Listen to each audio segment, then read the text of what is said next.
Hello, dear student, good morning.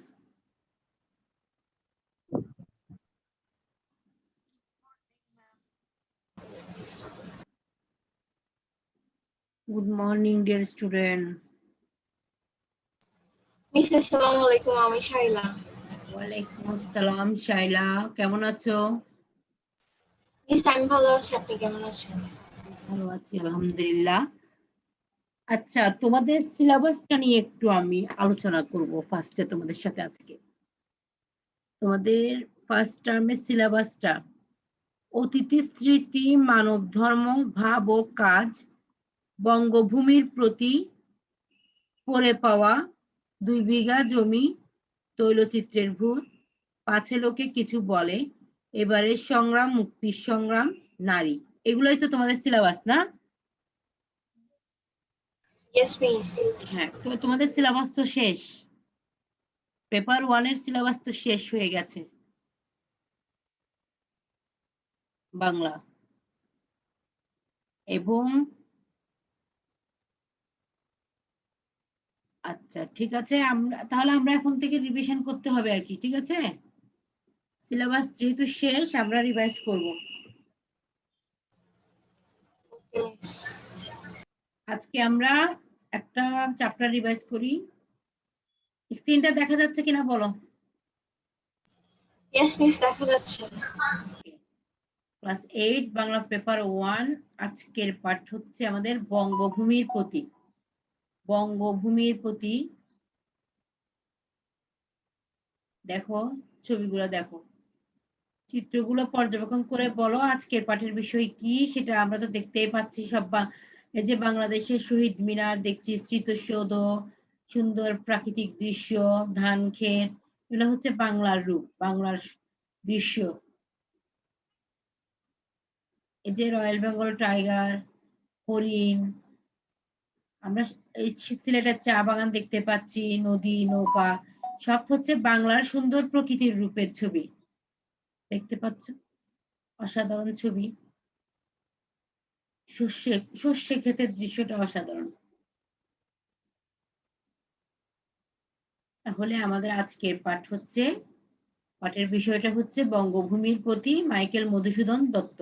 এটা তো আগে পড়ানো হয়েছিল, স্যার পড়িয়েছিলেন তোমাদেরকে না এই চ্যাপ্টারটা? এই চ্যাপ্টারটা কি তোমাদের পড়ানো হয়েছিল? মনে হয় মিস। মনে হয়, হয়তো তোমরা অনেকে করো নাই, ঠিক না? আর আমি তখন ছিলাম না, তখন স্যার করিয়েছিল। অসুবিধা নেই, এখন আবার করাই ফেলি। আচ্ছা দেখো, শিখন ফল। এই পাঠ শেষে তোমরা কি শিখবে দেখো? কবি পরিচিতি বলতে পারবে, প্রবাস জীবনে স্বদেশের প্রতি কবি শ্রদ্ধা ও বিনয়ের স্বরূপ ব্যাখ্যা করতে পারবে, দেশ মাতৃকার প্রতি কবির আত্মনিবেদনের স্বরূপ বর্ণনা করতে পারবে, কবিতাটির মূল বিষয়বস্তু বিশ্লেষণ করতে পারবে। তাহলে আমরা এখন এক নজরে দেখে নিব কি, লেখক পরিচিতিটা দেখে নিব। ছবিটা কার বলো? যে ছবিটা দেখা যাচ্ছে এটা কার? Michael Madhusudan Dutt. Michael Madhusudan Dutt. Michael Madhusudan দত্তের লেখক পরিচিতি সম্পর্কে আমরা এখন জানবো। দেখো, মাইকেল মধুসূদন দত্ত 1824 সালে, এটা কে পড়বে? সাইমা, সাইমা শুনতে পাচ্ছ?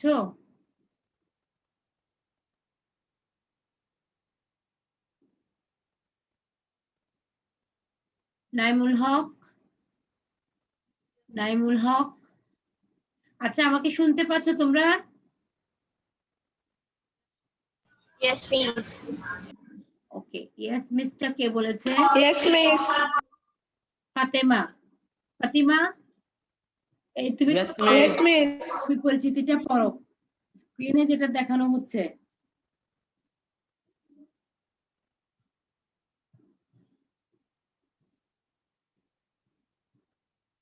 হ্যাঁ ফাতিমা, তোমাকে বলা হয়েছে এটা পড়ার জন্য।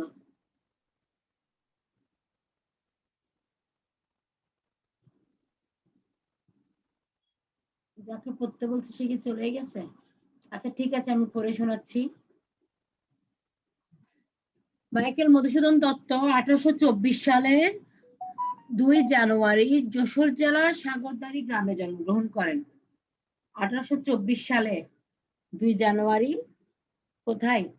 যশোর জেলার সাগরদাড়ি গ্রামে জন্মগ্রহণ করেন। তিনি বাংলাদেশের মানুষ, ঠিক আছে। স্কুল জীবনের শেষে তিনি কলকাতার হিন্দু কলেজে ভর্তি হন।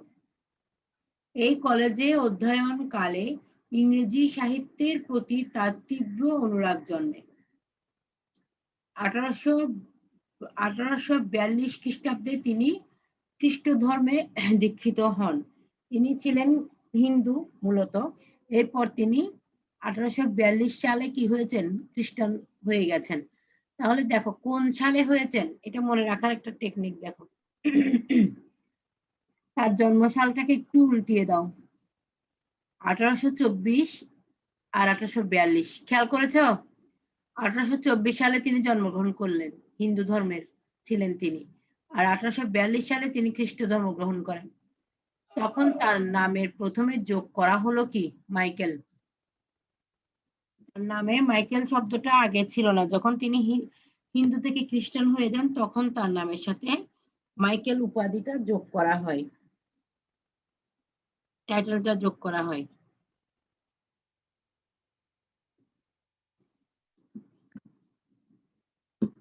পাশ্চাত্য জীবন যাপনের প্রতি প্রবল ইচ্ছা ও ইংরেজি ভাষার সাহিত্য সাধনায় তীব্র আবেগ তাকে ইংরেজি ভাষায় সাহিত্য রচনায় উদ্বুদ্ধ করে।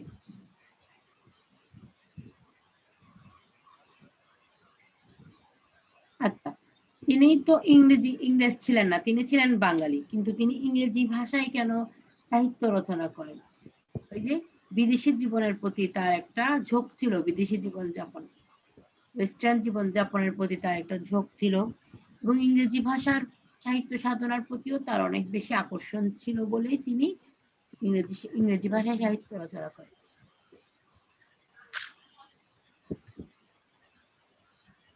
সাহিত্য সাধনায় তীব্র রচনা করেন। এরপর পরবর্তীকালে জীবনের বিচিত্র কষ্টকর অভিজ্ঞতায় তার এই ভুল ভেঙেছিল। তিনি যেটা ভুল করেছিলেন সেই ভুলটাও তিনি বুঝতে পারেন অনেক জীবনের অনেক কষ্টকর অভিজ্ঞতার পরে। আচ্ছা, বাংলা ভাষায় কাব্য রচনার মধ্য দিয়ে তার কবি প্রতিভার যথার্থ স্ফূর্তি ঘটে। বাংলা ভাষায় কাব্য রচনা যখন করেন তখন তার কবি প্রতিভার যথার্থ স্ফূর্তি ঘটে, মানে কি তার আসল কবি প্রতিভাটা বিকশিত হয় যখন তিনি নিজের ভাষায় কবিতা রচনা শুরু করেন। তখন তার অমর কীর্তি, মানে কি তার একটা বিখ্যাত কাব্যগ্রন্থ হচ্ছে মেঘনাদ বধ কাব্য। তার অন্যান্য কাব্যগ্রন্থগুলো হচ্ছে তিলোত্তমা সম্ভব কাব্য, বীরাঙ্গনা কাব্য, ব্রজাঙ্গনা কাব্য ও চতুর্দশপদী কবিতাবলী। তার নাটক কৃষ্ণকুমারী, শর্মিষ্ঠা, পদ্মাবতী এবং প্রহসন, একে কি বলে সভ্যতা, বুড়ো শালিকের ঘাড়ে রোগ, বাংলা কাব্যে অমিত্রাক্ষর ছন্দ ও সনেট প্রবর্তন করে তিনি যোগ করেছেন নতুন মাত্রা।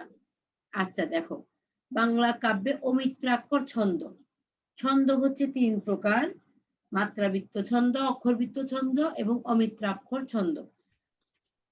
আর অমিত্রাক্ষর ছন্দটা তিনি প্রবর্তন করেন বাংলা কাব্যে। তারপর সনেট মানে কি? চতুর্দশপদী কবিতা বলি, 14 লাইনের কবিতা। এই 14 লাইনের কবিতার একটা সিস্টেম আছে, অষ্টক এবং ষষ্ঠক 2 ভাগে ভাগ থাকে। এই সনেট, এটাকে ইংরেজিতে সনেট বলে, বাংলায় বলে চতুর্দশপদী কবিতা। এই চতুর্দশপদী কবিতা বা সনেটের প্রবর্তন করেন তিনি বাংলায়। বাংলা কাব্যে তিনি নতুন মাত্রা যোগ করলেন এর মাধ্যমে। 1873 সালে 29শে জুন তিনি পরলোক গমন করেন। দেখো ছবিতে কি দেখতে পাচ্ছ? বলো কি দেখতে পাচ্ছ ছবিতে?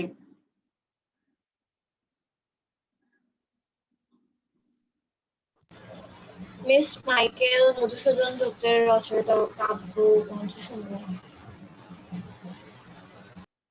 হ্যাঁ, মাইকেল মধুসূদন দত্তের বইগুলো রচনা সমগ্র বা গ্রন্থ সমগ্র বই আর কি তার মেঘনাদ বধ কাব্য, বীরাঙ্গনা কাব্য, ব্রজাঙ্গনা কাব্য, চতুর্দশপদী কবিতাবলী, পদ্মাবতী, একে কি বলে সভ্যতা, বুড়ো শারিকের ঘাড়ের রোগ, এগুলো হচ্ছে তার গ্রন্থগুলো। এগুলো ছবি দেখানো হলো এখানে। আচ্ছা, কবিতাটার কিছু অংশ এখানে দেওয়া আছে। বঙ্গভূমির প্রতি মাইকেল মধুসূদন দত্ত। দেখো তো কবিতাটা কয় লাইন?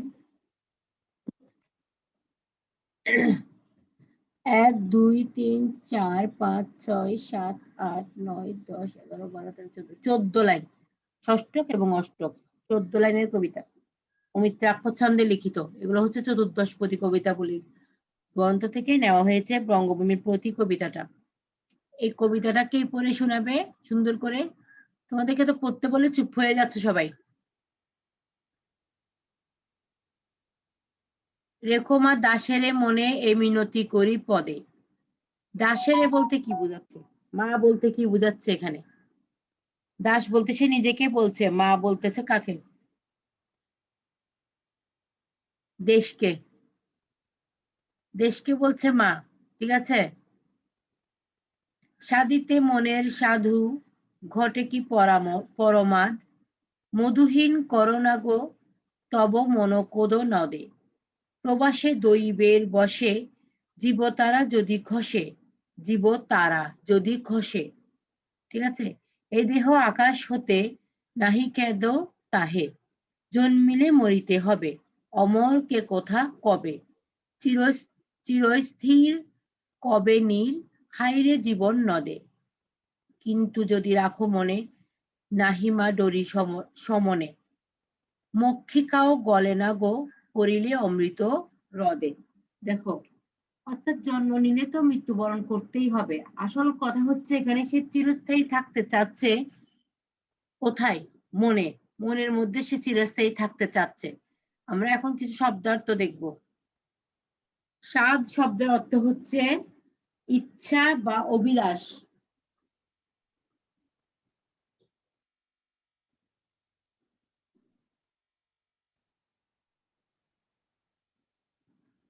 এই সাধ শব্দটার সাথে যদি একটা বফলা হয় দন্ত স এর সাথে, তখন এটা কি হয়ে যাবে বলতো?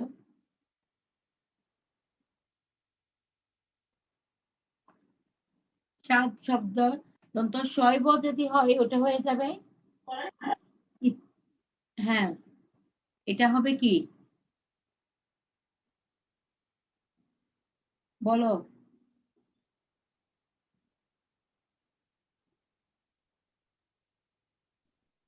প্রবাস শব্দের অর্থ কি? প্রবাস, প্রবাস শব্দের অর্থ কি? তোমরা স্ক্রিন দেখতে পাচ্ছ? বিদেশে অবস্থান। হ্যাঁ,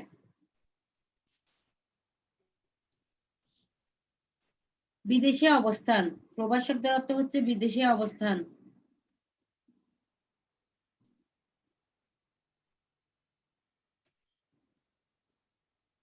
আচ্ছা, আমি যেটা বললাম দন্ত স এর সাথে যদি একটা বফলা দেওয়া হয় স্বাদ, ওই স্বাদ অর্থ হচ্ছে টেস্ট, তৃপ্তি, মজা।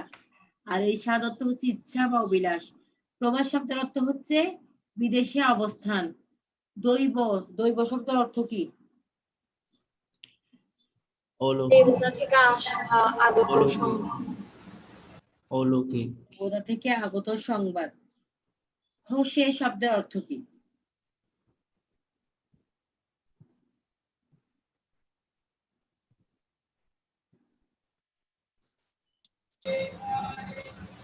ম্যাম কিসের অর্থ? খসে শব্দের অর্থ খুলে পড়ে পাওয়া। খুলে পড়ে যাওয়া। খেদ শব্দের অর্থ কি? দুঃখ, অনুতাপ। অনুতাপ বা দুঃখ। খেদ বলতে। ডরি শব্দের অর্থ ভয়। ভয়। ভয়, ডর, ডর থেকে ডরিটা আসছে। অমৃত শব্দের অর্থ কি? অমৃত সুধা অতি সুস্বাদু। অমৃত বলতে সুধা, অতি সুস্বাদু। অমৃত মানে অতিরিক্ত স্বাদ আর কি। তারপর একটা দেখো এখানে কি রাস বলতেছে, এটা কি রাস তো হবে না, হ্রদ হবে এটা। একটু দাঁড়াও, হ্রদ, এটা রাস না হ্রদ। হ্রদ শব্দের অর্থ হচ্ছে জলাশয়। অমর শব্দের অর্থ কি? চিরজীবন। মৃত্যুহীন। মৃত্যুহীন বা চিরজীবী। শ্যাম মানে কি? শ্যাম হিন্দু দেবী কালী এখানে বঙ্গভূমি অর্থে ব্যবহৃত হয়েছে। হ্যাঁ, এখানে বঙ্গভূমিকে মানে দেশকে বলা হচ্ছে এটা। ঠিক আছে, দেখো মিনতি, মিনতি বলতে কি বোঝানো হচ্ছে দেখো। বিনীত প্রার্থনা।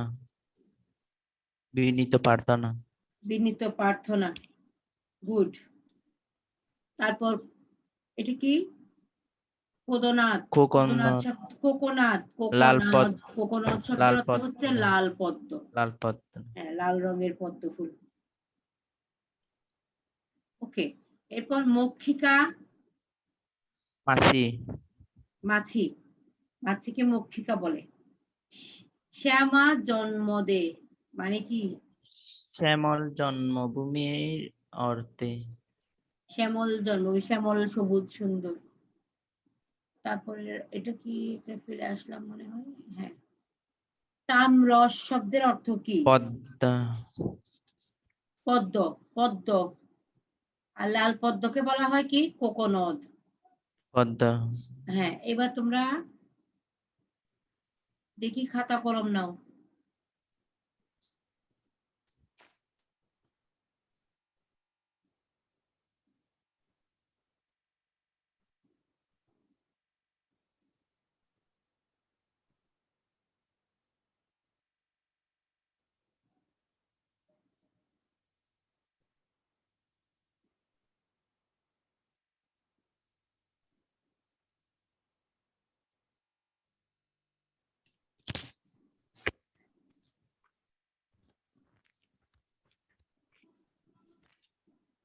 বঙ্গভূমির প্রতি মাইকেল মধুসূদন দত্তের কি ধরনের রচনা?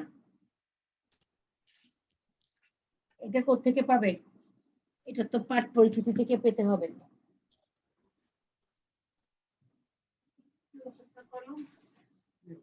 তোমরা বইটা খোলো, তোমাদের বইটা খোলো। হ্যাঁ, কে কিছু জিজ্ঞেস করেছো মনে হয়? কিছু জিজ্ঞেস করছো?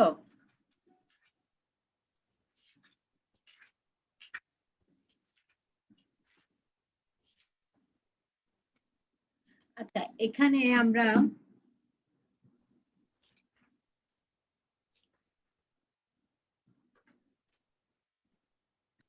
এই কোয়েশ্চেন গুলো না, আমি কিছু কোয়েশ্চেন দিচ্ছি তোমাদেরকে।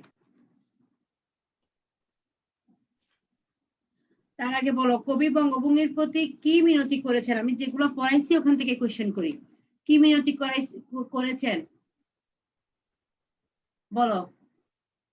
কবি বঙ্গভূমির প্রতি কি মিনতি করেছেন? দেখো মা দাসেরে মনে বলছে না, তার মানে কি তাকে মনে রাখার জন্য মিনতি করেনি?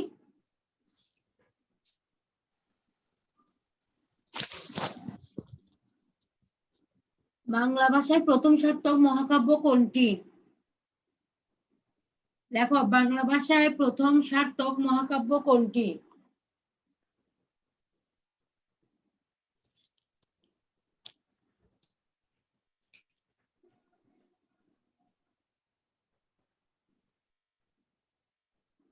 বাংলা ভাষায় প্রথম সার্থক মহাকাব্য কোনটি?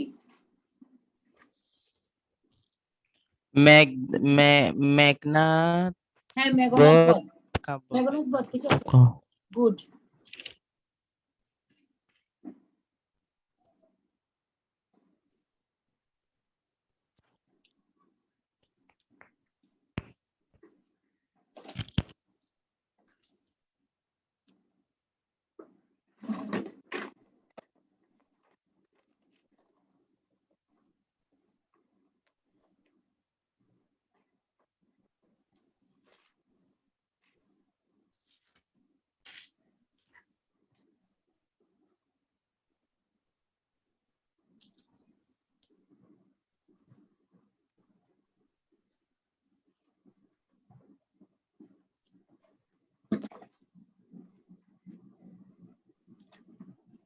একটু ওয়েট করো, আমি একটা বই খুলছি।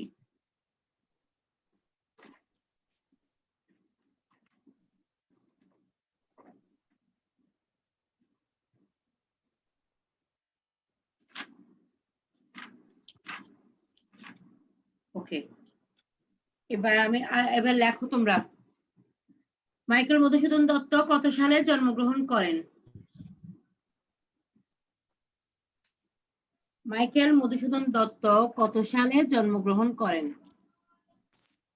1824 সালে 25শে জানুয়ারি। হ্যাঁ, লেখো।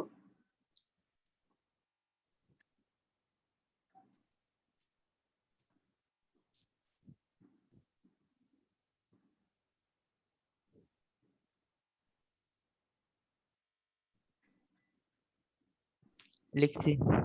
ওকে, নেক্সট কোয়েশ্চেন লেখো। মাইকেল মধুসূদন দত্তের একটা প্রহসনের নাম লেখো।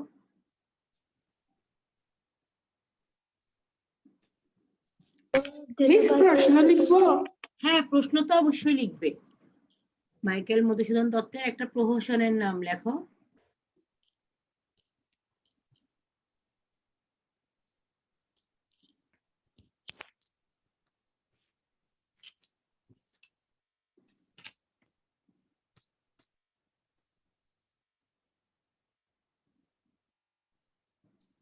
আচ্ছা, এবার আমাদের একটা কোয়েশ্চেন কি এখানে দেখি, এটা বলো।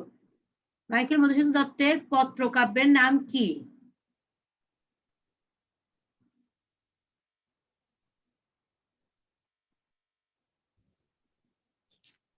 বীরাঙ্গনা। ভেরি গুড, বীরাঙ্গনা।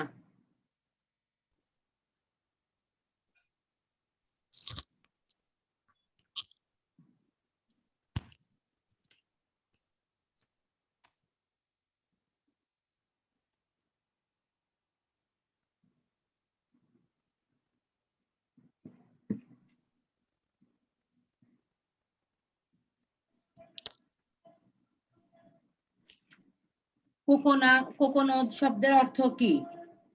কোকোনদ শব্দের অর্থ কি? লাল পদ্ম।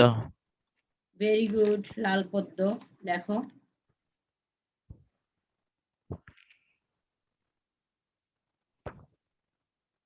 নীর শব্দের অর্থ কি? লেখো, নীর শব্দের অর্থ কি?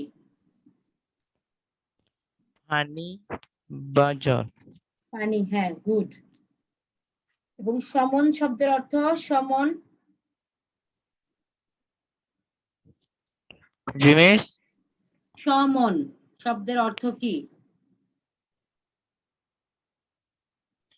মৃত্যুর দেবতা। ভেরি গুড, মৃত্যুর দেবতা।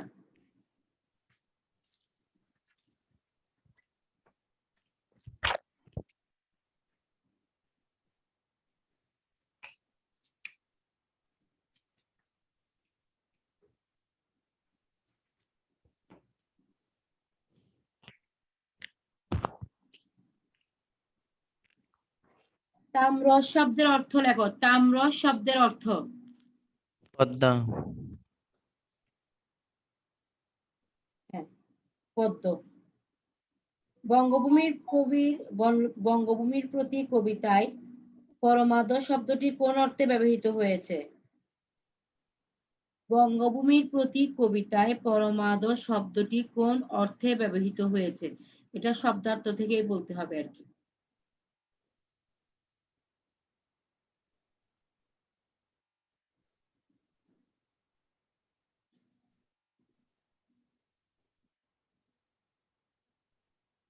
ভুল ভ্রান্তি।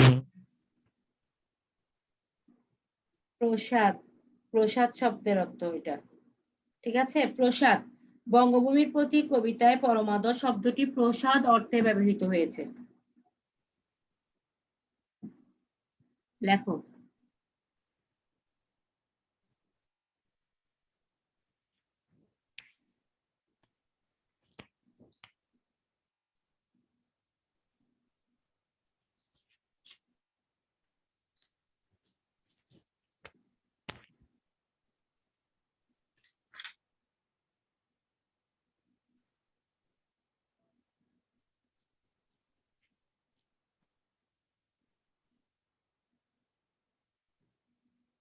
হ্যাঁ।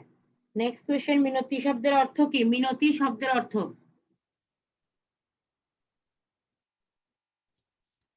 বিনীত প্রার্থনা। বিনীত প্রার্থনা। Very good.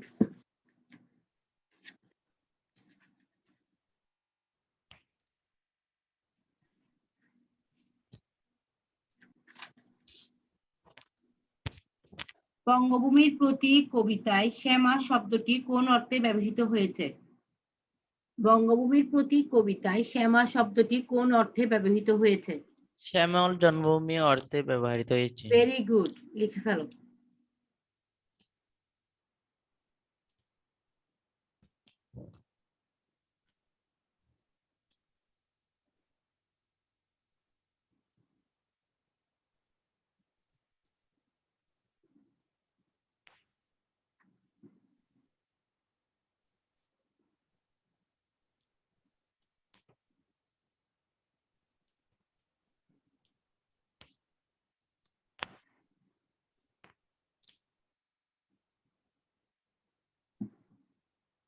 নেক্সট কোয়েশ্চেন, বর শব্দের অর্থ কি?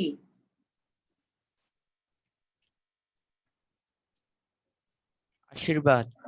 আশীর্বাদ। গুড।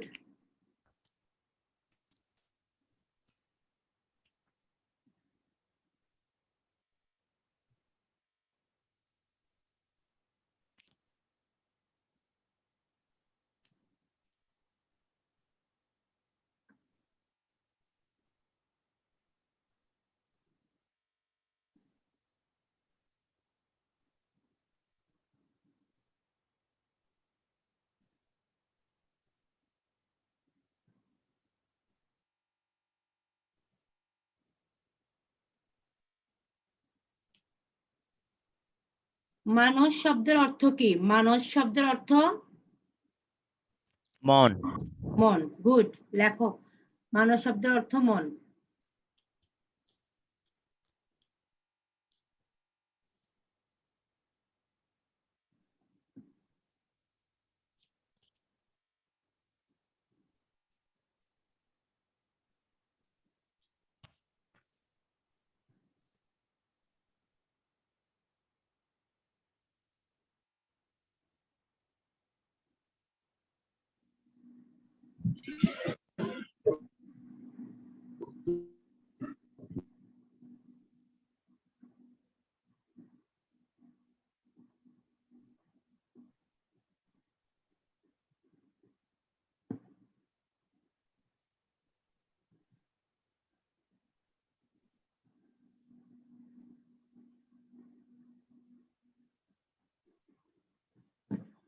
বঙ্গভূমির প্রতি কবিতার সরদে বলতে কি বোঝানো হয়েছে? কবিতায় সরদে বলতে কি বোঝানো হয়েছে?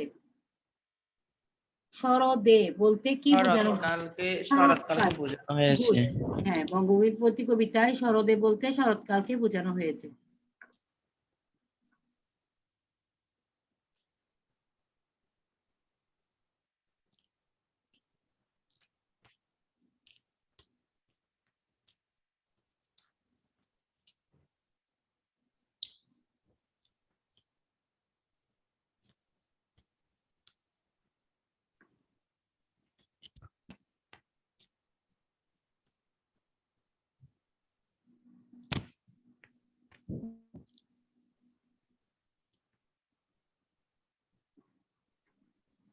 ওকে, এবার দেখি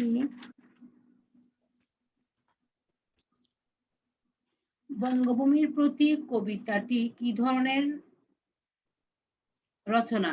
মাইকেল মধুসূদন দত্তের কি ধরনের রচনা?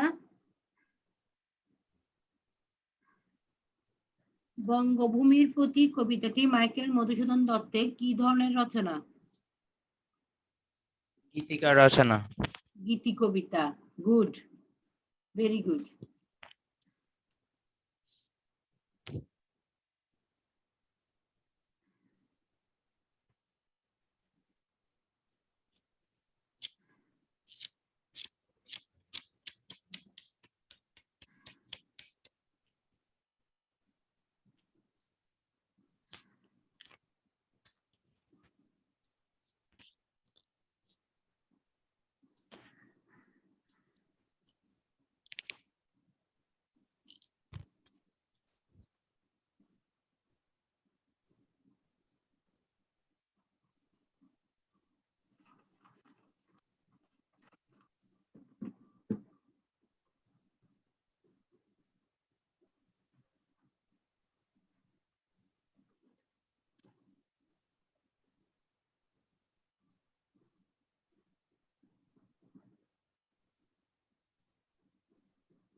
লিখছি মিস। ওকে, আমি একটা কোশ্চেন করছি, দাঁড়াও। মক্ষিকা শব্দটির অর্থ কি? মাসি। মাছি। গুড, লেখো।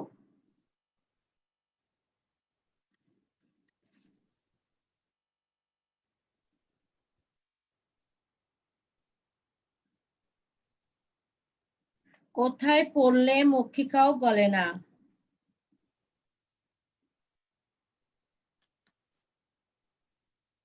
কোথায় পড়লে মক্ষিকাও গলে না?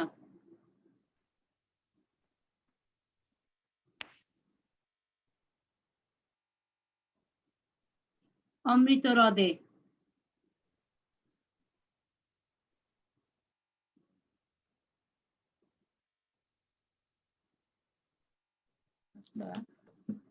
লিখছি মিস। ওকে, আমি মক্ষিকাও গলে না গো পড়িলে অমৃত হ্রদে, এই চরণটি দ্বারা কি বোঝানো হয়েছে বলতে পারবে? চরণটি দ্বারা বোঝানো হয়েছে কাঙ্ক্ষিত সুখ অর্জনে মৃত্যুকেও হার মানানো সম্ভব। কবি প্রবাসে কোথা থেকেও দেশ মাতৃকার মনে স্থান পাওয়ার আশা করেছেন সর্বক্ষণ। মাছি যেমন অমৃতের সন্ধান করে অমৃতের হ্রদে পড়লেও গলে যায় না, কবিও তেমনি কি হয়, কবিও তেমনি করেই দেশ মাতৃকার মনে স্থান লাভে মৃত্যুকেও ভয় পান না। উদ্ধৃত চরণটি দ্বারা এই কথাই বোঝানো হয়েছে।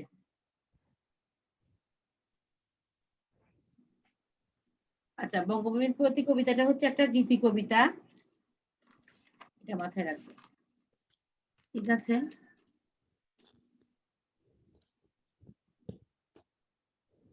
এরপর তোমরা তাহলে কি করবা, কবিতাটা পড়ে ফেলবা, বাসায় শব্দার্থ পড়বে এবং কবি পরিচিতিটা পড়বে। কবিতা, 10টি শব্দার্থ, MCQ, কবি পরিচিতি এগুলো পড়বে। এই অংশগুলো 10টি থেকে MCQ। কোশ্চেন হয় তোমরা তখন আনসার দিতে পারবে। নেক্সট ক্লাসে আমরা এটার পাঠ পরিচিতি এবং আরো কিছু কোশ্চেন আনসার নিয়ে আলোচনা করব। Okay dear student, good.